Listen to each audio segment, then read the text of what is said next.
ഞാൻ എൻ്റെ കലോത്സവമായിട്ടാണ് ഞാൻ ഇന്ന് വന്നിട്ടില്ല. അപ്പം എനിക്ക് ചെറിയൊരു ഫോട്ടോ കൊടുത്തായിരുന്നു. അത് വേണ്ടിയിട്ട് ബാഗെല്ലാം സെറ്റ് ചെയ്യാണ്. അപ്പം ബാഗിൻ്റെ ഉള്ളിൽ പെൻ, മൈലാഞ്ചി, അത് ഇത് മേക്കപ്പ് സെറ്റ്, പിന്നെ ബുഷ്, ക്ലിപ്പ്, പിന്നെ കാലിന് മൈലാഞ്ചി കൊളായിന് ചെറുങ്ങനെ, കാലിന് കേക്ക് അടിപൊളിയായിട്ടുണ്ടായിരുന്നു ഫസ്റ്റ് കാണിച്ചത്. പിന്നെ സ്കൂളിൽ പോകുമ്പോൾ യൂണിഫോം ഇട്ടിട്ട് അവിടെ നിന്ന് നമുക്ക് കളിക്കാനല്ലേ.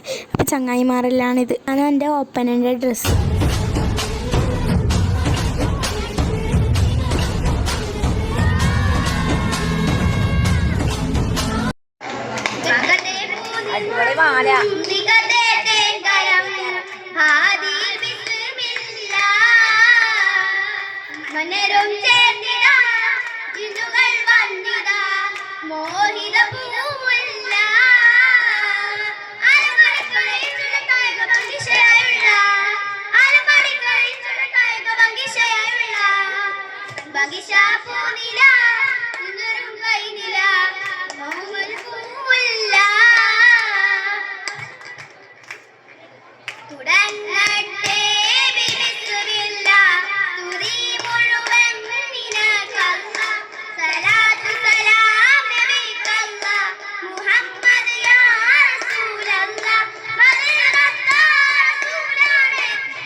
നമ്മളൊപ്പനൻ്റെ വീഡിയോ അടുത്ത വീഡിയോ ആയിട്ട് കാണാം.